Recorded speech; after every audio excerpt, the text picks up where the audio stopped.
Well, this is JC. I hope everybody had a Merry Christmas. I finally finished chapter 34 of my book entitled Todd. I need to explain something. No, it's just a little thing, but it's noticeable. That is, if you see my glasses reflect on one side and not on the other, it's because my right eye was really good, but my left eye needed a reading glass. I went down to Walmart and asked if they could put me a plain piece of glass in there, and they said, well, we'd have to have a prescription. So I said, nah, well, what the hey? So I just took these glasses and I took the right lens out, and so I don't have a lens there. I can see just fine, but there'll be no reflection on my left eye. So anyhow, without further ado, now that I got a chuckle out of somebody, I hope I'll go on with my chapter 34, my book entitled Todd. The rest of the day went very uneventfully for all the stores. Todd called Jake and asked if there was anyone he knew who might want to work at his store. Jake said a cousin of his had indicated she might like working there. Todd suggested Jake bring her with him to the store tomorrow, and he and Les would show the both of them as much as they could about running things at the store. Todd said he and Les could be there for a few more days, then Jake would need to be able to take over. He said that later he would come in a couple of days a week and help Jake until he could completely take over. They would take care of the paperwork of the ownership and franchise later. There's no big rush about any of it except the transfer of ownership to Jake for insurance purposes. Jake agreed and they hung up the phones. Todd and Leslie drove back to Belton in silence, each in their own contemplation. After a kiss goodnight, Les told Todd she would pick him up in the morning, and she left him on the sidewalk and drove home. She was more tired than she thought she would be. She briefly related the day's events to her folks, then had a light snack and went to bed. She fell asleep immediately. Betsy was home when Todd got there.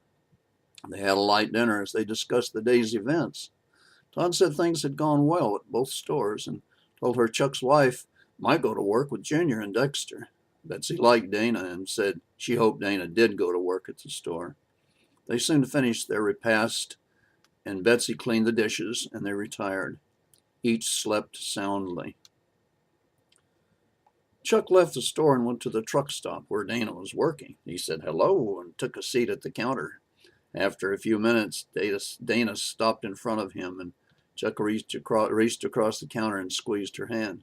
Hey, guess what? He said. I'm hired, she replied with a big smile. Well, said Chuck, not quite yet, but I'm working on it. Junior asked me if you might be interested before I had a chance to mention it to him.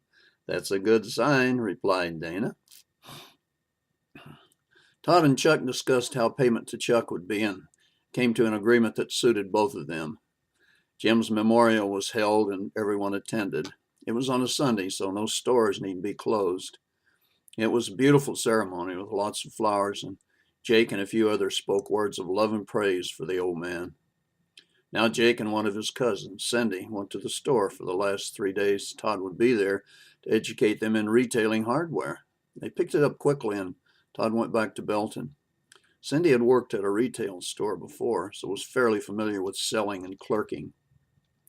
Things began to smooth out, and the franchise was doing somewhat well for such a young corporation. Now Todd knew he had his own business to take care of. He asked Leslie to find out if her father is acquainted with anyone in City Hall, a judge preferably. He said he did, and Todd went to his house for a discussion of his problem. He explained how awkward it was for him to need to rely on others for transportation since he was too young to get a driver's license. He said he wanted to petition the court to have a legal age change. Mr. Foley said he did know a judge, and he would be glad to say he thought Todd was much older than 12 3/4 years. He suggested Todd ask for a test of knowledge and intelligence to determine how old he is in mind and body, regardless of actual years. Todd agreed, and Mr. Foley said he would contact the judge the next day.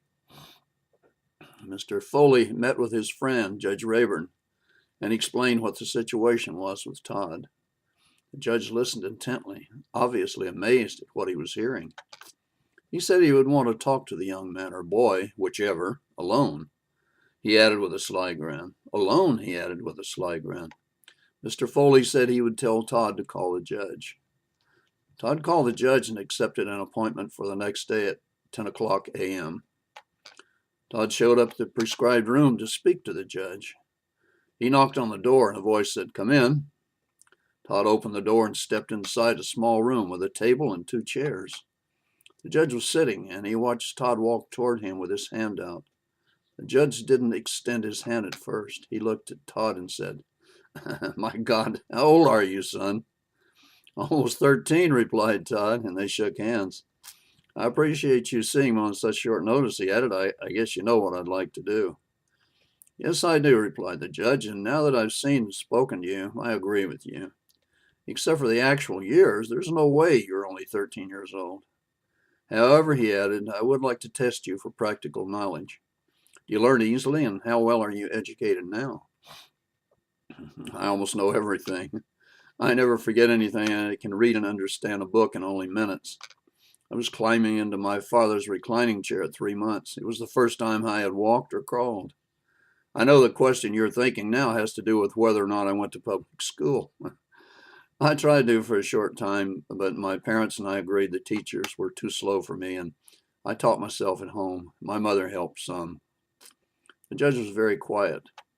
He looked at Todd intently. He took a small book from his desk drawer and handed it to Todd. It was Paradise Lost by John Milton. "Read this and quote it for me," said the judge. Todd took it and said, "I've already read it several years ago. Of man's first disobedience and the fruit of that forbidden tree, whose mortal taste brought death into the world and all our woe with the loss of Eden, till one greater man restore us and regain the blissful seat. Sing heavenly muse that on the secret top of Oreb or Sinai didst inspire that shepherd who first taught the chosen seed. In the beginning, how the heavens and earth rose out of chaos. Or if Sion Hill delight thee more, and Silo's brook that flowed fast by the oracle of God." "I also know the English version, but it's a bit plain compared to this," said Todd. "I know the other versions too, and Paradise Regained. I who ere while the happy garden sung, by one man's disobedience lost, now sing recovered paradise to all mankind.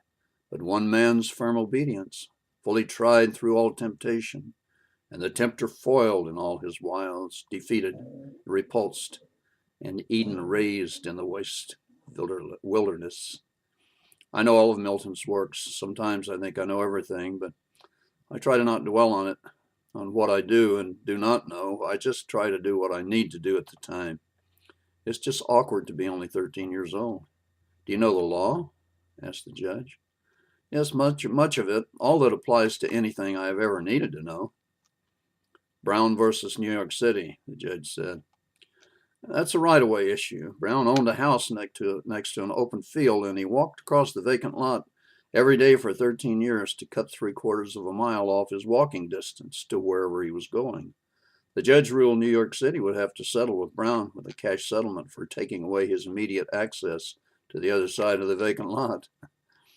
The judge was quiet again. "Have you ever committed a crime?" "Yes, I drove a car several times. That's all." The judge said, "I know your dad, Bobby.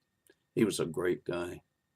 He told me once he had some kind of a problem about you, but he'd never tell me what it was. Didn't want to bother me. He was a great guy, but a terrible poker player." The judge stood up now, so Todd stood also. He reached out and shook Todd's hand. "I think I can fix this up for you. I'll let you know when. We'll have to make a court appearance, part of the procedure, but it'll be no problem. Give me a few days." And he smiled and left the room. And Todd left the room and went home. This is the end of chapter 34 of my book entitled Todd. I hope you enjoyed it, and I hope you'll come back for chapter 35. So, as JC is saying, I'll see you down the road if the good Lord's willing, and the creek don't rise. And a Merry Christmas and a Happy New Year coming up. See you later.